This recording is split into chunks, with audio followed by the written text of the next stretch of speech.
Let's start with air travel. What kind of demand are you seeing? How much is it picking up? And will it ever go back to normal? Thanks for having me on, Emily. Yeah, we are starting to see a slight recovery in consumer travel intent.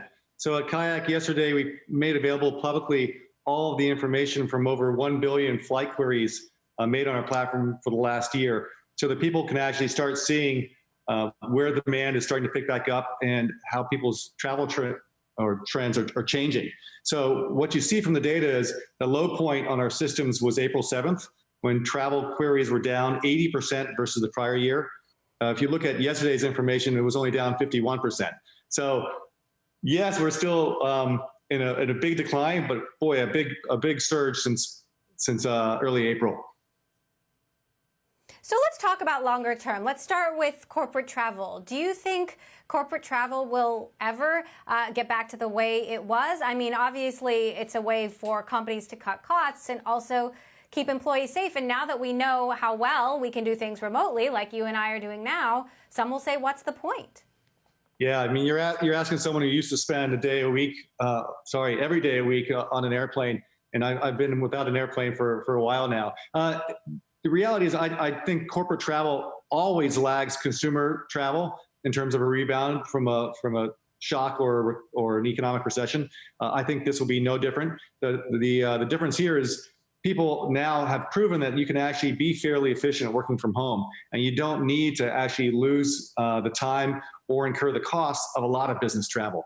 So I think corporate travel will bounce back, but probably take longer than consumer travel, and that's why we're predicting a return to 2019 levels of overall travel bookings, not until 2023 at the earliest.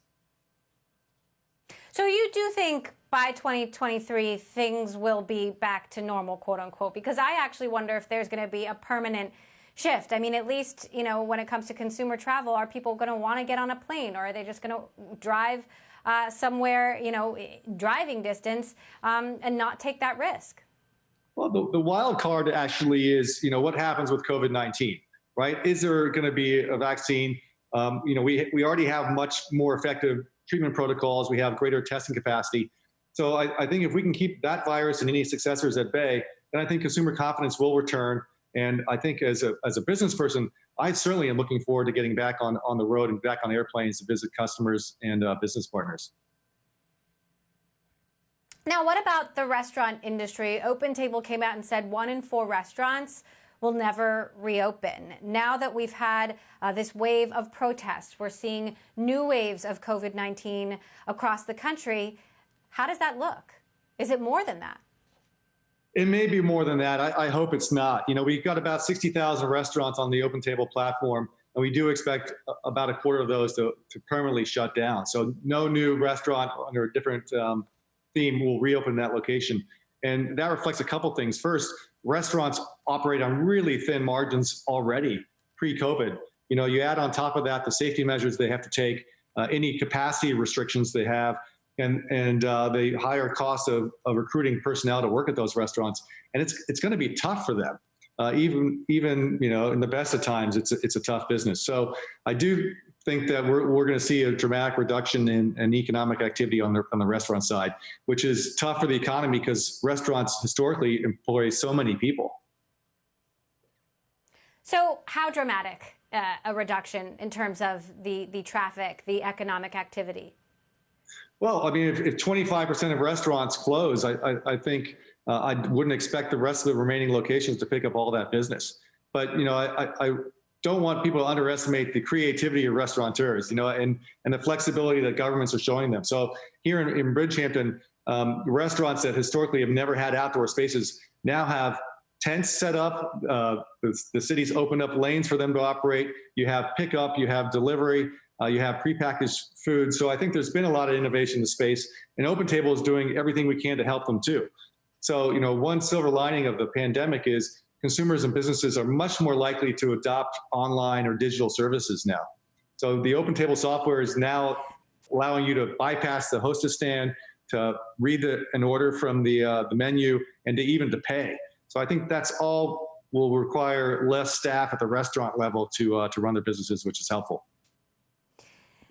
Meantime, you have so many restaurants that are operating at a reduced capacity. There are limits on what they can actually do. And I wonder if we're not even seeing that in some of the numbers you provided, if the real story could actually be worse, because some of the restaurants, even though they're still open, they're just doing a fraction of the business that they once were and can legally do right now. That's right. I mean, if you look at our data, about half of the 60,000 restaurants on our platform are open for business again, albeit at reduced capacity. And if you look at the number of seated diners at those restaurants, it's 78% below where it was last year. So they may be open, but they're not nearly serving as many diners or making as much money. So that's why I think pickup and delivery and other business models are going to be really important for restaurants moving forward. What are you hearing about staffing? You know, we've heard anecdotally that some restaurants are having trouble getting employees to come back because A, they're nervous about their health, B, they can collect unemployment. And I wonder how much that is going to hold restaurants back, even though there are so many people out there who don't have work right now. It is a big consideration, and a lot of very famous restaurateurs have been very vocal on this topic. That you know, an unfortunate byproduct of the government's rush to provide very generous aid is some of that aid was more generous than those employees would make working in the hospitality industry. That makes it, you know, even more difficult for a restaurant to bounce back. But you know, I would try to take the flip side of that and say this is a perfect time for a restaurateur to reimagine how they're conducting their services. So do you need a traditional hostess stand, or would you trust a customer to come in and message them on the OpenTable app, for example, which table? Do you need a waiter to hand out menus or to collect orders or to give you the check at the end of the transaction? Or will you just allow your customers to order from apps and to pay and walk out? So I think there's a lot of improvements that a restaurateur can make that you can do without having the same level of staff needed to service the restaurants before this pandemic hit.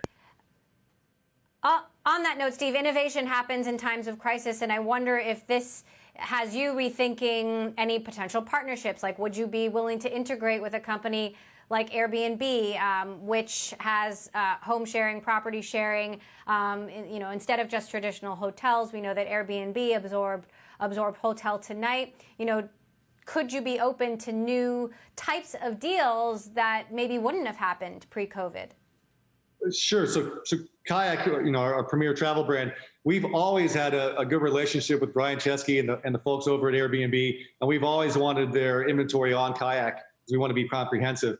Brian has historically been restrictive about that and wants to keep all of his inventory on his platform. But you know, most of the inventory that is on Airbnb is also available on Kayak via other distributors like Booking.com or HomeAway, et cetera. So, you know, I do hope everyone in the restaurant business and in the travel business comes together and cooperates a little bit more. Certainly, that's what we've seen as we've been going through this pandemic.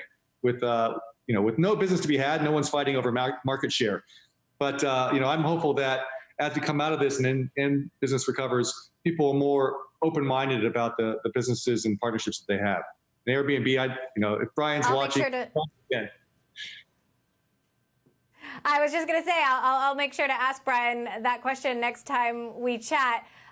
So generally then, you know, what is the outlook for you? You know, since we're talking about staffing, we don't know how long this is going to go on for. We don't know how bad the second waves of the virus are going to be. We don't know when there's going to be a vaccine. Are you reconsidering your own staffing plan? Will we see layoffs? And can you, or will you, operate your own company more leanly if this continues?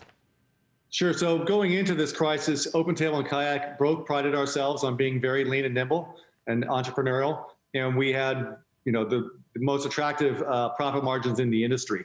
And that served us very well as we entered the pandemic because we didn't have to make as many costs and staffing changes as others in the space. We didn't have to worry about our own survival. We had a healthy business, a very healthy balance sheet. And we took a look at what we were doing. We cut all discretionary spend very quickly, including marketing and overhead. And then we took a look at our staffing. And what we said is we already reduced 25% of our staff, half through layoffs and the other half through furloughs. And as we look towards 2023, we wanted to get one round done. And now we're actually bringing people back because as travel demand picks back up and as restaurants reopen, we need people. So we need salespeople, we need customer account people, and we brought back our first folks last week, which I was delighted to welcome back.